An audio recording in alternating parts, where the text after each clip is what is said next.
Hola, ¿qué tal chicos? ¿Cómo están? Es un gusto poder saludarles nuevamente ahora en nuestra cuarta clase de historia. Y recuerden, hoy es un día maravilloso.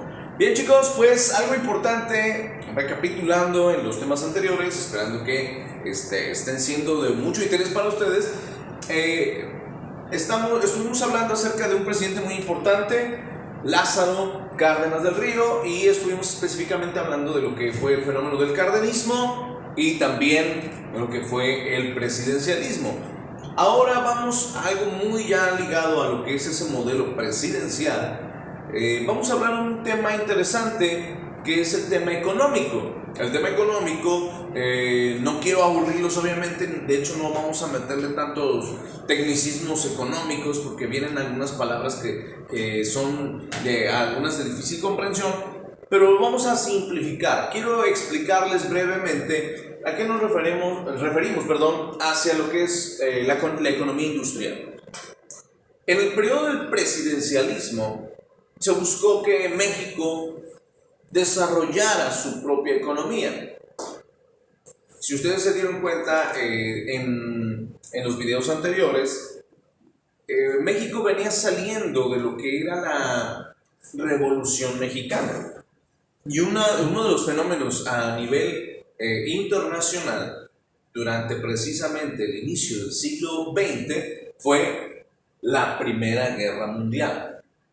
Antes de todo este asunto de la Primera Guerra Mundial, bueno, se desarrolló todo un panorama de armamentismo, de colonización y de conflictos que hasta ese momento aún no estallaban en una guerra, pero que sí ya había roces entre muchas naciones. Para la nación mexicana, bueno, el porfiriato le dio cierta presencia a México y nexos con países como Francia y Alemania. Y en aquel lejano tiempo, bueno, el imperio austrohúngaro, que estaba en su apogeo. En estas situaciones, pues México obviamente pues, buscaba figurar como un país, aunque todavía no se podía, pero buscaba figurar como un país que tuviera cierto prestigio. Llegó el momento en el que el porfiriato fue impulsando a México hacia ese reconocimiento internacional, pero llegó el momento en que estalló la revolución y nuestro conflicto de la Revolución Mexicana hizo que todo ese asunto pues se viniera hacia atrás. ¿Por qué? Porque se buscaba un México democrático. Pero hablando de materia económica y hablando de situaciones en el extranjero, bueno, también se desata la Primera Guerra Mundial, principalmente por situaciones económicas también. El motor de muchas de las guerras, chicos, principalmente es la economía. Se disfraza de idealismos, se disfraza de nacionalismos, pero casi siempre todas las guerras son situaciones económicas. Por petróleo, por recursos como el gas natural, petróleo, recursos de tierras. Y hoy en día, bueno, pues las situaciones financieras que desestabilizan las bancas, ¿no? Entonces son fenómenos un poco complejos, pero que honestamente las guerras se dan por esas situaciones, por la economía, por las situaciones económicas. Bien, y durante la Primera Guerra Mundial, estamos hablando de 1914 a 1918, bueno, México estaba viviendo su propio conflicto. En 1910 inicia la revolución y termina más o menos por ahí de 1900, oficialmente 1925. Perdón.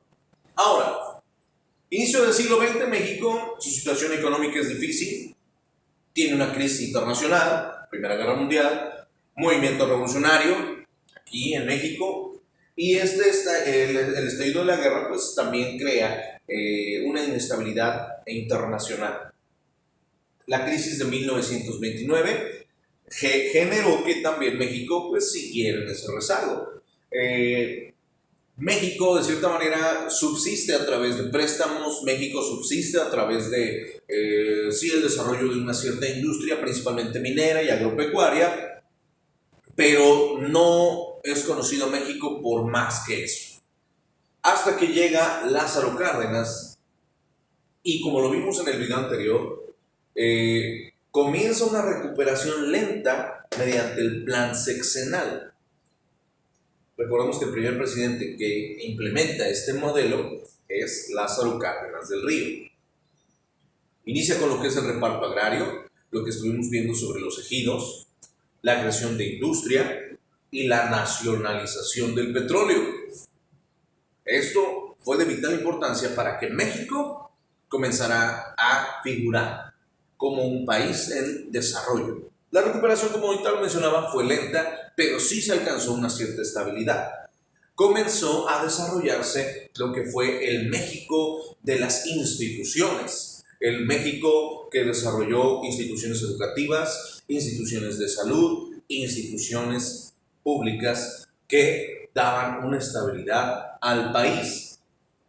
Este crecimiento y desarrollo industrial, bueno, fue de cierta manera afectado de manera positiva ahora con el estallido de la Segunda Guerra Mundial. Europa estaba en guerra, se comenzaba a reconstruir y estalla una Segunda Guerra Mundial. Ahora, bueno, eso ya lo han visto en sus clases de historia con Misanel, todo lo que fue el conflicto entre Alemania y los países aliados. En el caso de Alemania, bueno, recordarán, se une con lo que fue Japón y también con lo que fue Italia y formó el eje Roma, Tokio, Berlín. Por el contrario, los países aliados, principalmente Francia e Inglaterra, se unifican, pero también pues por ahí se unen otros países, otras potencias pequeñas y al final casi de la guerra, Estados Unidos. Bueno, México fue uno de esos países aliados y México fue principalmente productor de bienes para lo que fue la guerra y para los países aliados, abasteciendo de alimentos a los ejércitos y de petróleo. Esto le trajo beneficios al desarrollo económico de México. Y la Segunda Guerra Mundial, pues aunque México por ahí tuvo una cierta participación con el Escuadrón 201, realmente no entró en un conflicto real contra Alemania. Todos ponen su granito de arena. Si hubo una situación que hubo ahí, ¿por qué entró México a la guerra? Bueno, porque hundieron unos cargueros mexicanos que llevaban precisamente alimento y petróleo, y eso detalló o detonó más bien que México entrara a esa guerra, pero pues ya Alemania técnicamente ya estaba en vías de rendición. Finalmente los rusos llegan a Berlín y determinan el sitio de Berlín y se derrota a Alemania. Técnicamente los buenos, en este caso si podemos decir los buenos, pues los rusos. No crean a lo que les dicen las películas americanas. Estados Unidos no ganó la guerra. Rusia fue quien derrotó a Alemania. Después ya Estados Unidos, por sus intereses, bueno, entró ahí a querer su parte del pastel. Pero eso lo tendrán que ver en otra historia. ¿Sale? Bien, chicos. Estamos con México y su modelo económico. Los beneficios de la Segunda Guerra Mundial, bueno, desarrollaron dos cosas. Vamos a pasar a este siguiente pizarrón porque vamos a ver que hubo dos modelos que se implementaron después de la Segunda Guerra Mundial. El primero es el modelo de sustitución de importaciones. Con Manuel Ávila Camacho, que ocupó el periodo presidencial de 1940 a 1946, y con Miguel Alemán Valdés, que ocupó de 1946 a 1952. El modelo de sustitución de importaciones, ¿en qué consistía? Bueno, en nacionalizar técnicamente los productos y no consumir productos del extranjero. Esto trajo un fortalecimiento de lo que fue la economía. ¿Qué fue lo que se buscó? Bueno, acumular capital necesario para fomentar la industria, principalmente a nivel agropecuario, manufactureros y de consumo.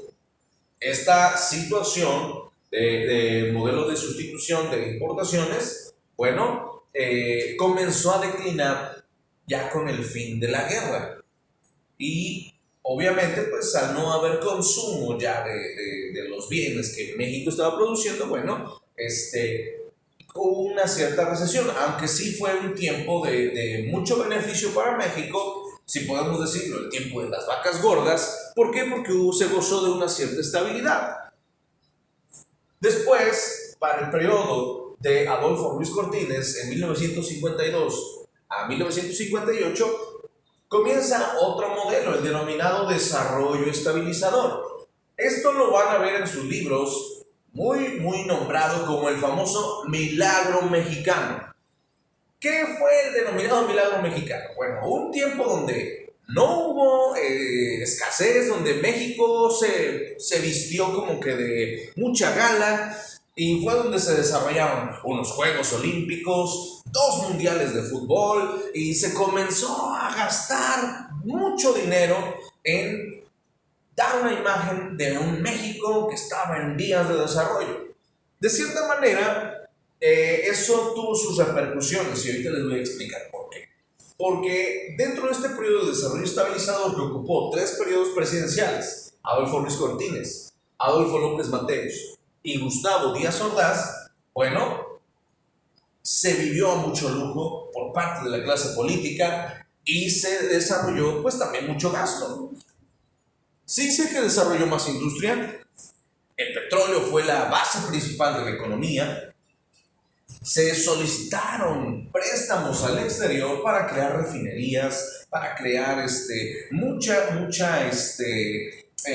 pozos petroleros que estaban también en el mar, comenzó la explotación también del mar, o sea, hubo situaciones que favorecieron mucho a México, pero así como se empezaba a tener dinero, se comenzó a gastar, y eso, obviamente, una mala administración de todos los recursos, bueno, causó grandes problemas. Bueno, se exentó de pagos a nuevas empresas, impuestos, importaciones a las importaciones de otros países. Bueno, a esta medida se le llamó el proteccionismo.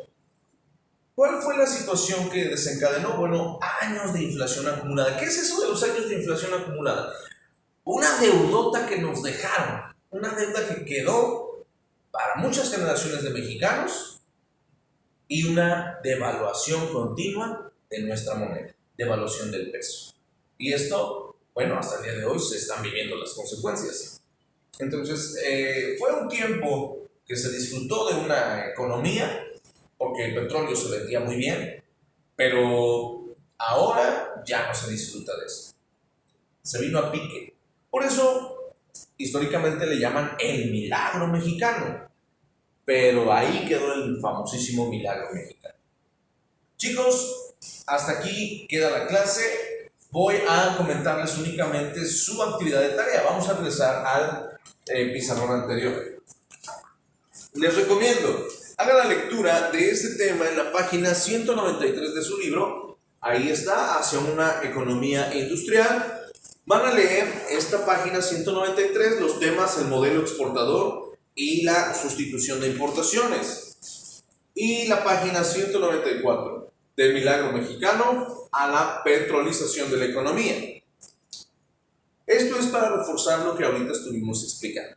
¿Sale? Ahora, la tarea va a consistir en lo siguiente. Viene una actividad en la página 195, la cual te motiva a desarrollar un ensayo, que es más o menos como el trabajo anterior que les dejé, donde hablamos de cardenismo y presidencialismo. Bueno, ahora, ¿qué es lo que vamos a hacer con este ensayo? Bueno, viene aquí algunos pasos. Dice, analiza las siguientes preguntas y investiga lo que sea necesario. Número 1, ¿cuál fue el modelo exportador? ¿Cuáles fueron las consecuencias para México por el establecimiento de este modelo? ¿Cómo llegamos al milagro mexicano? Y en este caso dice, ¿a qué llamamos nacionalismo, cardenismo, indigenismo y presidencialismo? Dice que se conoce como caudillismo y cómo repercutió en la vida social de México. Y después, ¿qué instituciones y acciones se llevaron a cabo en el periodo estudiado para mejorar las condiciones de vida y población?